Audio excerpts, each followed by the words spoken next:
Dan itu nanti rumah aman itu bukan hanya untuk anak-anak yang korban aja, tapi kita pembinaan juga yang anak-anak jalanan kayak gitu juga. Terus juga yang paling penting, kebetulan saya ini bisa terapi SAFE juga. Jadi terapi SAFE ini bisa untuk anak yang terkena masalah narkoba dan yang lain itu diterapi, dan kita memberikan di situ juga rumah aman itu juga rumah terapis juga.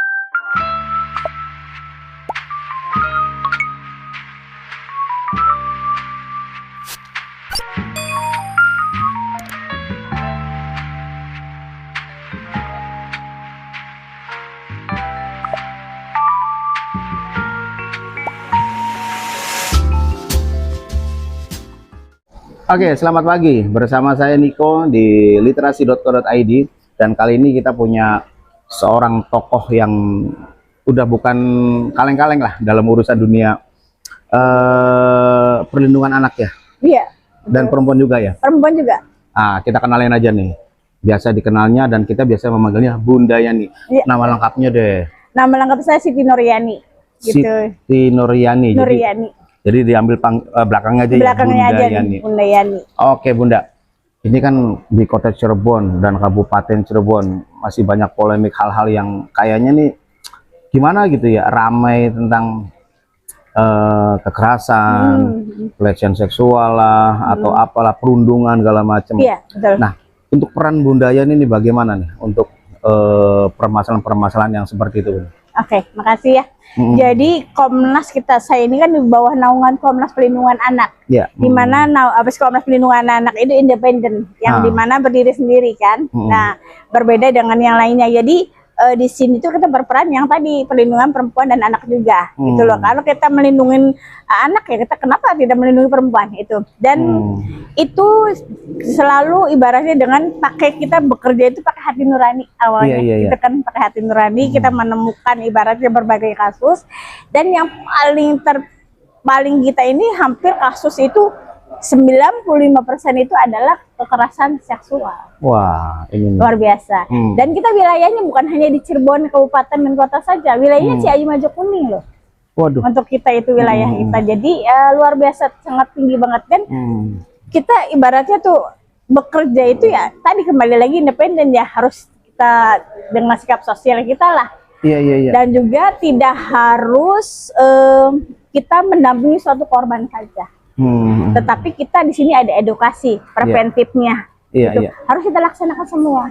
Dan yang paling penting itu yaitu bagaimana ibaratnya kita mengurangi angka dari kejahatan kepada anak ini, gitu. Jadi harus kita lakukan. Jadi semua kita ada, gitu. Oh gitu ya. Apalagi kan saat ini di katakanlah Indonesia lah, secara nasional yang belum lama terjadi kasus penyekapan sampai terjadinya penganiayaan yang belum lama tentang kasus Taufik Hidayat di Bandung kan. Itu kan bisa dikatakan sama halnya, bisa dikait-kaitkan nggak? Karena untuk masalah tadi pelecehan, penganiayaan, apalagi ini yang berkaitan dengan perempuan juga kan. Artinya harus ada perlindungan secara khusus. Dan pastinya Bunda Yani juga pasti kepengen sosialisasi semacam ini ingin terus digaungkan biar untuk para perempuan dan para orang tua yang punya anak juga bisa mewaspadailah untuk mengantisipasi jangan sampai terjadi hal-hal seperti itu ya. Nah, ada tambahan lagi nggak Bunda Yani, terutama ini untuk anak-anaknya? Karena tadi saya sempat ngobrol sama Bunda Yani awal, ada seorang anak yang saat ini dirawat oleh Bunda. Boleh cerita dikit nih Bun, gimana nih?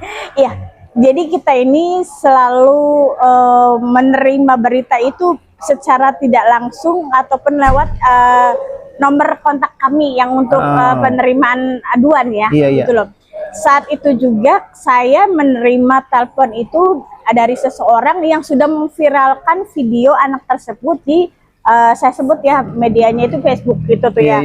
Nah, setelahnya itu dia minta tolong dibantu dalam keadaan anak ini masih luka katanya. Luka semuanya karena terindikasi yaitu disiram pakai air panas dan yang lainnya.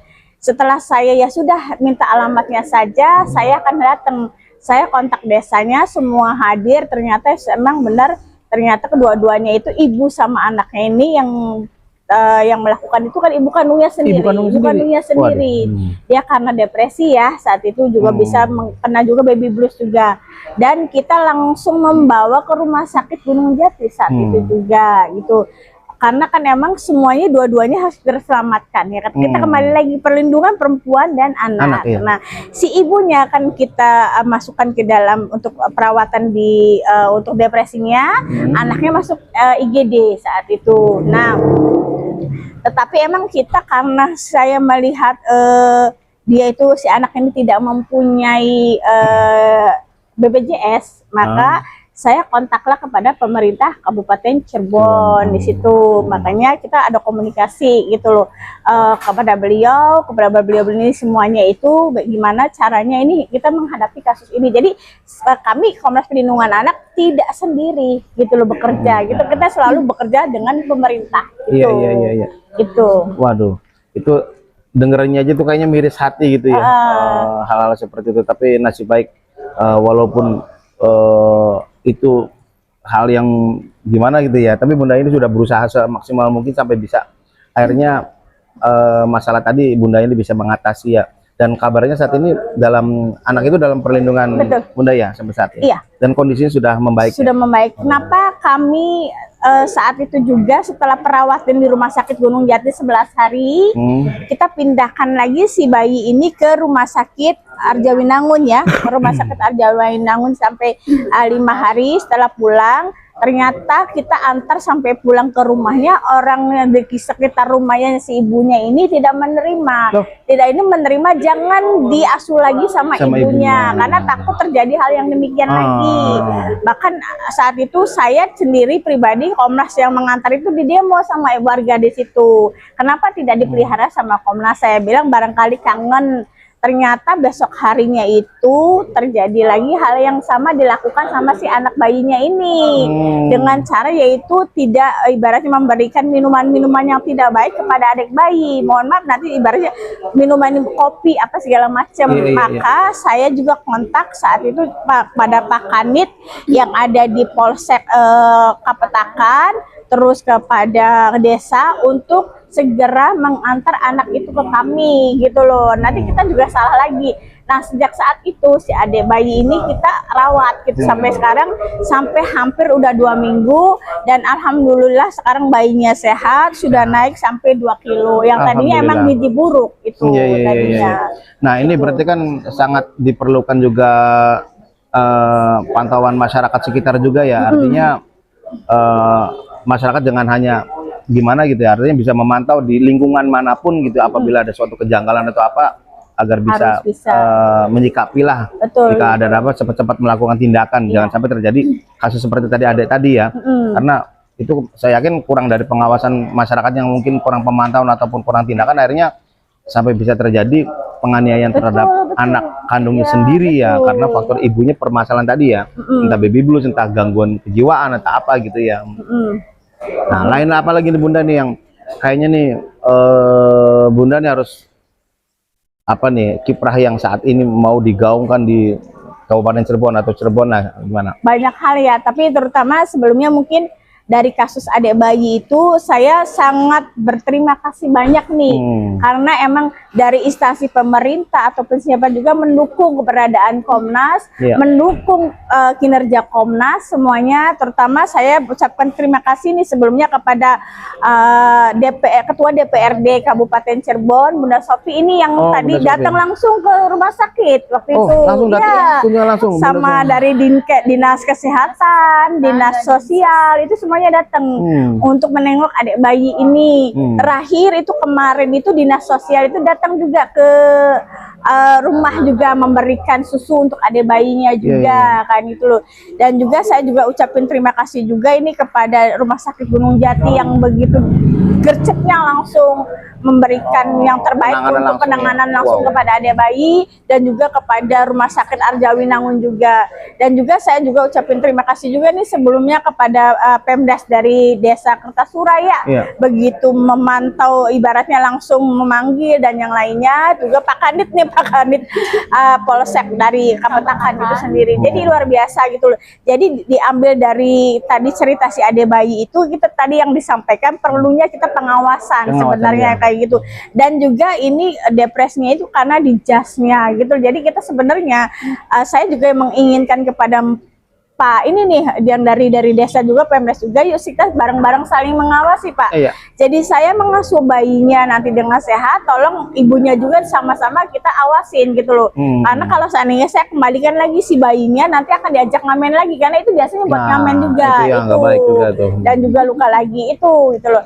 Itu mungkin permasalahan dari si adik bayi. Jadi mungkin kedepannya Komnas ini banyak hal gitu, terutama mimpi Komnas yang luar biasa, yaitu mimpi Komnas itu menginginkan adanya rumah aman Pak sebenarnya gitu loh. Rumah aman ini bukan untuk apa, kita ini setiap kali itu selalu menerima korban, dimana korban ini kalau seandainya pelakunya itu orang sendiri, masa sih dibiarkan harus di situ? Itu kan luka batinnya akan terus-terusan. Makanya dengan itu kita kalau seandainya si pelakunya orang tersendiri, bapak kandungnya, bapak tirinya, atau pamannya, otomatis anak ini harus kita ambil, kita selamatkan dari trauma dan yang lainnya. Makanya kita memerlukan adanya rumah aman. Yang tadi sebenarnya sih banyak yang harus dititipin ke anak-anak itu, terutama anak-anak bayi di Komnas itu. Tetapi karena keterbatasan saya juga gitu loh, karena saya juga mempunyai hanya rumah pribadi dan cuman hanya punya ibaratnya mengontrak untuk anak-anak itu sendiri. Untuk sekarang ini ada di rumah aman itu, termasuk tadi ada bayi itu ada di saya. Jadi mungkin saya juga harapan saya kepada pemerintah barangkali bisa untuk memberikan Komnas ini untuk rumah aman itu untuk semuanya. Dan itu nanti rumah aman itu bukan hanya untuk anak-anak yang korban aja, tapi kita pembinaan juga yang anak-anak jalanan kayak gitu juga. Terus juga yang paling penting, kebetulan saya ini bisa terapi SAFE juga. Jadi terapi SAFE ini bisa untuk anak yang terkena masalah narkoba dan yang lain itu diterapi, dan kita memberikan di situ juga rumah aman itu juga rumah terapis juga. Semacam diberikan healing lah. Untuk healing itu untuk penyembuhannya, dan itu banyak. Misalnya dari korban sodomi bisa tidak kembali lagi ke menjadi pelaku lagi, itu kita terapi itu tuh. Jadi di situ kita harapan saya ke pemerintah, saya kepingin harap kayak gitu adanya rumah aman, Dan ini semoga bisa cepat terwujud ya. Untuk saat ini kan masih sementara waktu, kan masih ditangani secara pribadi oleh Bunda Yani sendiri, bahkan di rumah pribadi juga. Akhirnya mau nggak mau untuk menampung dalam situasi yang seperti anak tadi ya, harus ditampung untuk cari aman dulu lah dan diamankan dulu. Tapi dan ini kan tadi dari pemerintah daerah juga sudah ada support ya. Semoga memberikan support yang lebih dalam lagi betul harapannya, memfasilitasi lah, karena biar gimana pun juga itu kan menjadi tanggung jawab kita bersama untuk mengenai hal-hal kasus tadi ya. Dan ini adalah sebuah perencanaan yang tidak hanya sebatas wacana nih. Bunda Yani punya hal yang harus kita support demi ya anak Indonesia lah. Betul. Apalagi untuk di Kabupaten Cirebon ataupun Kota Cirebon yang harus menjadi perhatian bersama ya. Jangan sampai ada lagi hal-hal yang seperti itu terjadi lagi. Dan mengenai tadi banyaknya anak-anak jalanan yang saat ini masih sering kita lihat ya, belum tertangani. Bagaimana mereka sekolahnya, bagaimana hidupnya mereka, bagaimana makannya mereka, tetapi mereka masih ya di jalanan ya, entah mengemis, mengamen, segala macam. Dan itu menjadi tanggung jawab kita bersama. Dan semoga hal ini menjadi perhatian yang sangat luar biasa dari pemerintah daerah. Dan Bunda Yani adalah seorang sosok yang menjadi tokoh yang mau hadir di masyarakat untuk permasalahan anak dan perempuan, dan ya apa yang harus kita lindungi lagi begitu ya.